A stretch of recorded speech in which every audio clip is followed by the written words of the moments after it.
We're standing just a short distance away from Shields in the alley between the Gamma Phi Beta sorority house and the Kappa Kappa Gamma sorority house.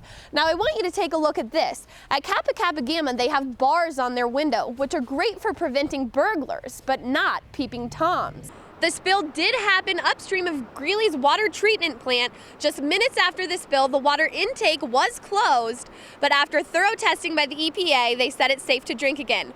Crews still cleaning up after the fire blazed through here earlier today. Some people picked up their cell phones and called 911. Others picked up their cameras and took some amazing footage. Health officials are urging people to constantly use hand sanitizer and disinfectant spray.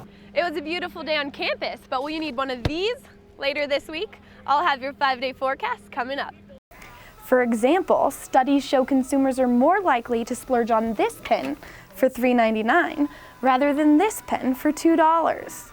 The best way to prevent identity theft is not to just simply throw your important documents and credit cards away, but to shred them. The fire department is giving CSU 2 weeks to clean up all the dry shrubs around campus before they could face a fine. One of the biggest mistakes American women make with their finances is they're not organized.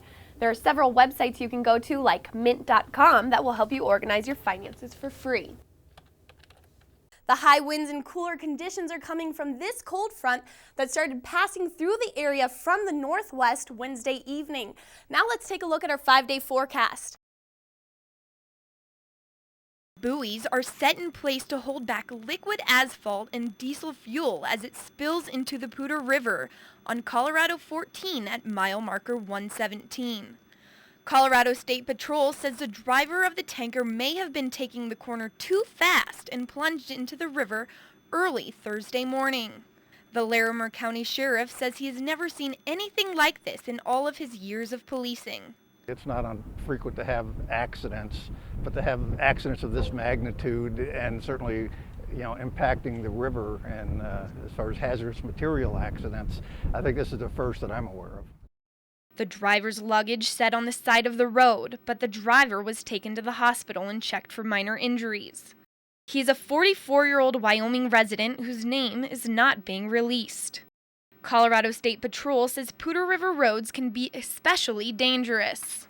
I think just should give further attention to the fact that we need to be a little bit more diligent. Everybody needs to be a bit more diligent, being mindful of the curves, especially as we travel through the mountains and as the winter season approaches. It's just a matter of slowing down. Crews were on the scene beginning the long cleanup process that could take weeks. Traffic could be delayed until Friday morning, but it could take the EPA weeks to determine if there is any contamination to the river and drinking water. For now, the river will be closed for fishing and recreation, which the sheriff says will be a disappointment to Labor Day campers. The spill did happen upstream of Greeley's water treatment plant. Just minutes after the spill, the water intake was closed, but after thorough testing by the EPA, they said it's safe to drink again. Reporting to you live, Maddie Shields with CTV. I said, Brad, the apartment's on fire. So I ran in, I got all my stuff out. I had my keys, my wallet. Crews still cleaning up after the fire blazed through here earlier today. Some people picked up their cell phones and called 911. Others picked up their cameras and took some amazing footage. I've never seen the whole place so much fire and flame in my life. It was so hot. Ron Wursler had just pulled up to his son's apartment complex when he noticed a small fire. Within seconds, he says, the building was fully engulfed. And just spread so fast. And I got my camera and started filming. Ron's camera was rolling as the flames grew more intense. Minutes after it started, you can see an explosion from the 3rd floor. First crews arrived in about 5 minutes, tried to make a quick attack. Unfortunately, the fire did spread. While Ron kept his camera rolling, his son Bradley went to make sure his neighbors had escaped. A lot of people were running around screaming, trying to call the fire department. Looked out my window, saw smoke everywhere. Once fire crews arrived, all residents could do was sit and watch their homes get destroyed. I'm just sad my son lost everything, and one lady got her hair on fire, and everybody lost everything. So But after looking at Ron's video and pictures of what's left of the building, it's a miracle everyone survived. So we're feeling very fortunate today that we haven't had any fatalities. Madalynn Shields, News Channel 13. It was around 10 o'clock at night, mid-September, when the Gamma Phi Beta and Kappa Kappa Gamma sorority houses faced a major scare. After it happened, I was freaked out and I wanted to sleep with a bat. I was really scared. Jennifer Tripodi reenacts her encounter with a peeping Tom. I was just working on my homework and I heard rustling in the bushes down by the balcony. It kept going on. At first I just ignored it. But Tripodi continued to hear the crunching of leaves, like someone was below her balcony. She got up and looked out her window.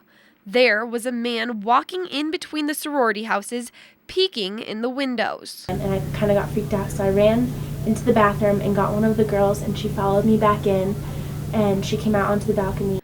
The man had now used the cage bars to pull himself up and was peeking into the kitchen window at the Kappa Gamma sorority house. He ducked down all of a sudden because I think he saw someone, and he was ducked down in this little corner, and so I yelled at him, and I was like, "Hey you, do you need something?" And he stood up really quickly, and he looked at me and he turned back around and he's like, "No." Tripodi says the man started to run down the alley. One of Tripodi's sorority sisters called the police while Tripodi tried to track the man down.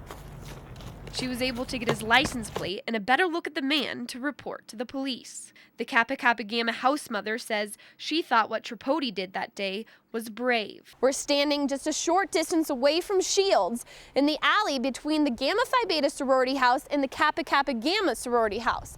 Now I want you to take a look at this. At Kappa Kappa Gamma they have bars on their window, which are great for preventing burglars, but not peeping Toms.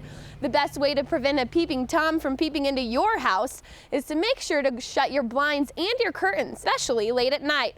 Reporting for CTV News, I'm Madalynn Shields.